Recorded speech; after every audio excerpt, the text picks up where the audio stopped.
Assalamualaikum warahmatullahi wabarakatuh. Sebelumnya, yang terhormat kepada Bapak Imam Awaludin SEME selaku dosen pengampu mata kuliah Ekonometrika 1. Perkenalkan, saya Dani Riza Aditya dengan NPM 2111021041 bersama rekan saya Syifana Zaharani Kansa dengan NPM 2111021039. Kami dari kelas Ekonometrika 1 yang akan menginterpretasikan hasil estimasi data miniskripsi yang telah kami gunakan di tugas miniskripsi yang kami buat. Untuk mengestimasi data yang diperoleh, kami menggunakan IPUS 12. Di sini kami menggunakan data produk domestik bruto sebagai variabel terikat atau Y, dan untuk variabel bebas, kami menggunakan data inflasi sebagai X1, impor sebagai X2, dan ekspor sebagai X3. Di sini saya pertama kali akan menguji uji normalitas. Untuk uji normalitas kita klik view file. Setelah itu klik new, lalu klik work file. Setelah klik work file akan muncul tampilan seperti ini dengan frekuensi annual dan work file struktur type that regular frekuensi. Untuk start date kita gunakan tahun 2007 dan end date kami gunakan tahun 2021. Lalu klik OK. Setelah muncul tampilan seperti ini, kita klik quick, lalu empty group atau edit series.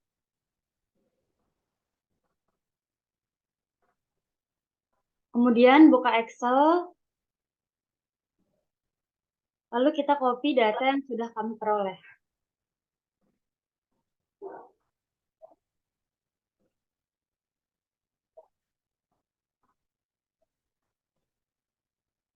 Setelah muncul tampilan seperti ini, karena nama yang ada pada data Excel berubah, maka kita ganti nama tersebut.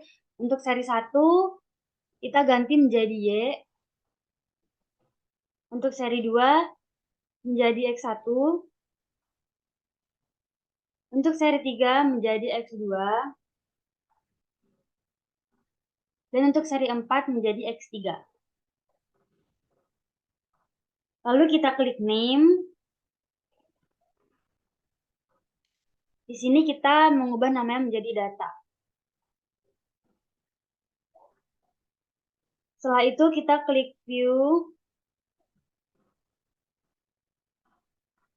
lalu klik make equation untuk meregresi. Di sini kita pindahkan konstanta ke samping Y atau di depan X1.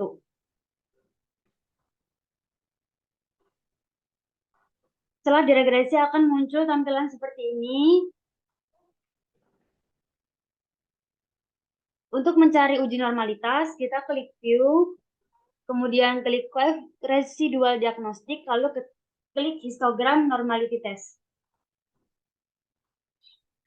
Setelah klik histogram normality test, maka akan muncul diagram dan tabel yang berisi data-data. Di sini ada data Jarque-Bera dan probability. Di sini nilai Jarque-Bera yaitu 2,124205 dan nilai probability yaitu 0,345728.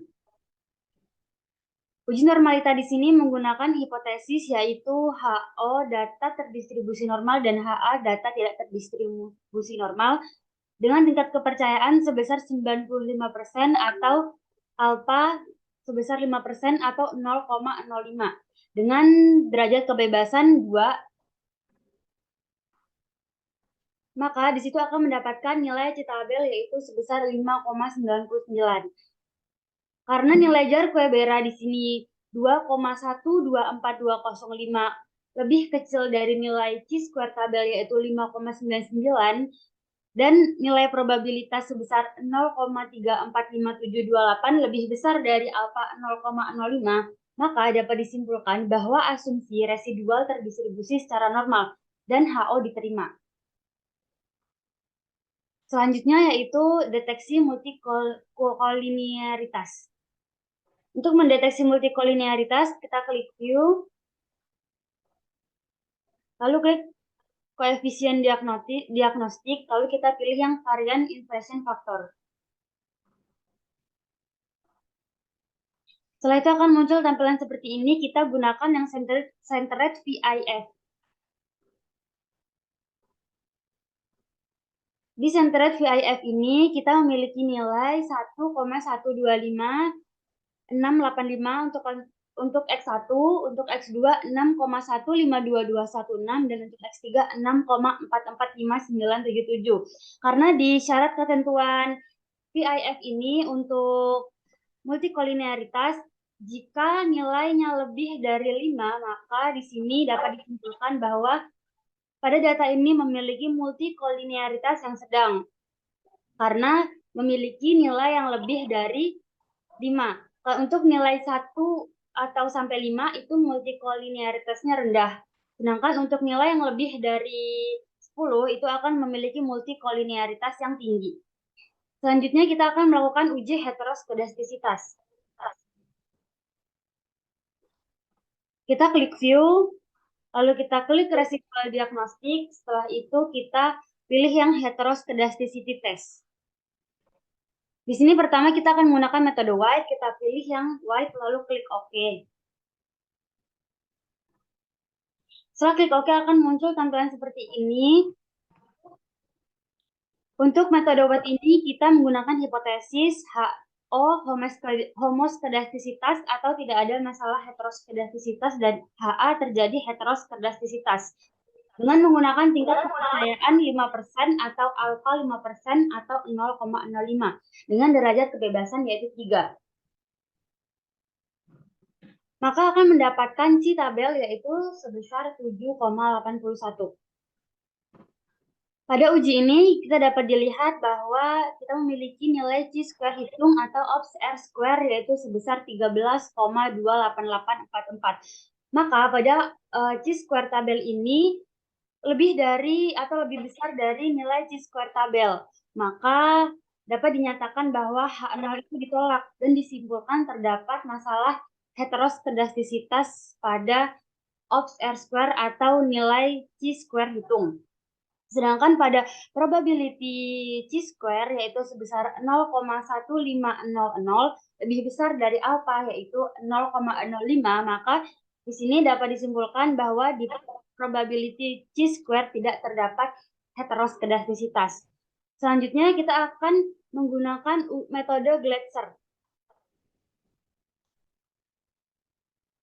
Untuk metode Gletser masih sama, yaitu klik view, residual diagnostik, kita klik heteroskedasticity test, lalu kita pilih yang Gletser.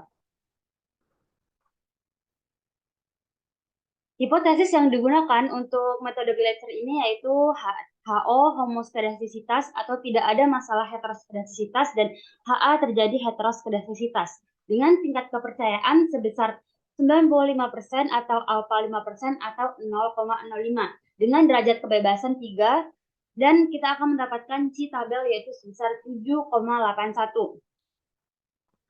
Di sini dapat dilihat bahwa chi-square atau probability chi-square atau ops R-square yaitu 3,095728 yang dimana ini merupakan lebih kecil dari nilai chi-square tabel yaitu 7,81 dan memiliki probabilitas sebesar 0,3771 yang lebih besar dari alfa 0,05, maka HO diterima.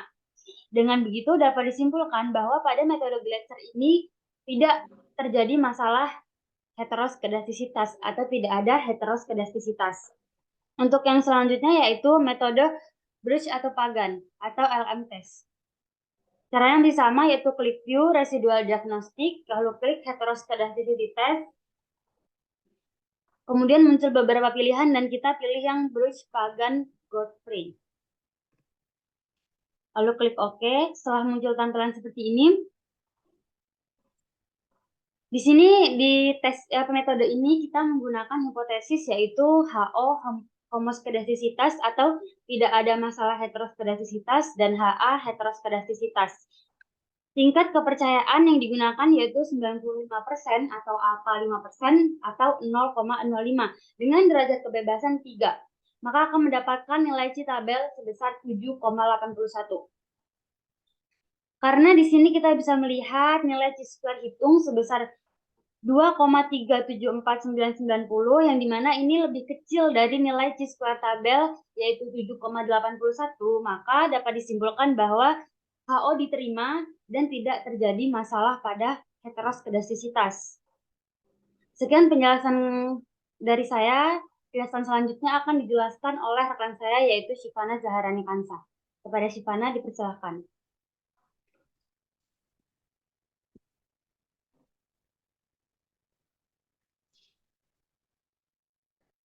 Baik, terima kasih. Pada Reza, saya akan menjelaskan interpretasi dari uji otokorelasi. Untuk pengujian otokorelasi, kita samakan regresi dari data ini. Kita klik log, make equation, dan konstanta dipindah di samping E.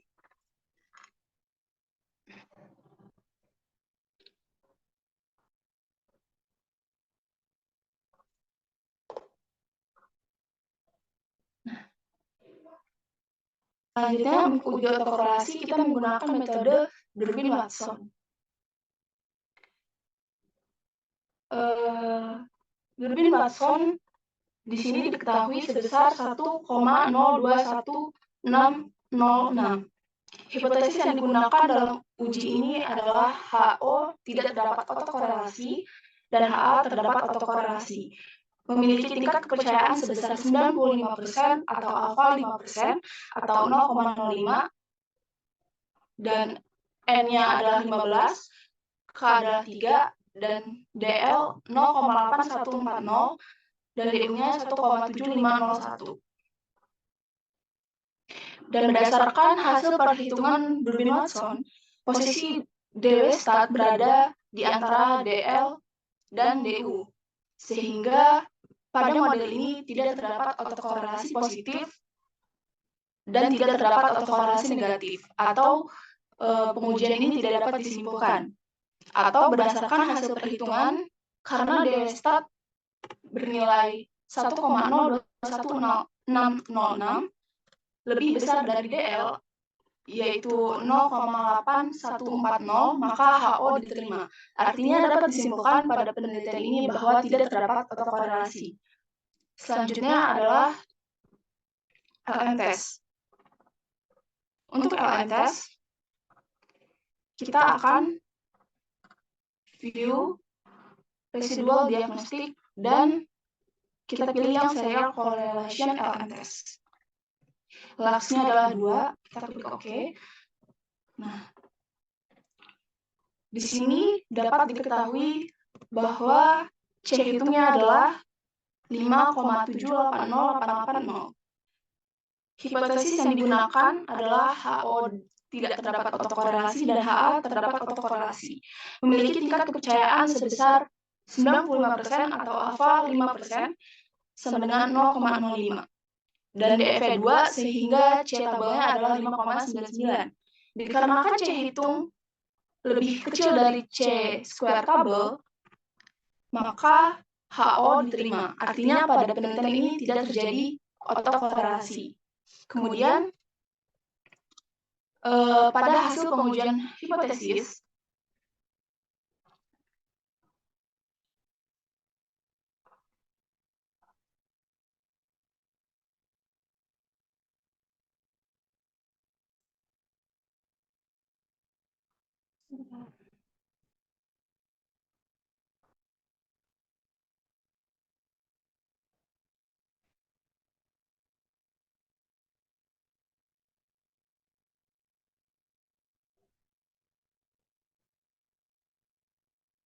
kemudian pada hasil pengujian hipotesis,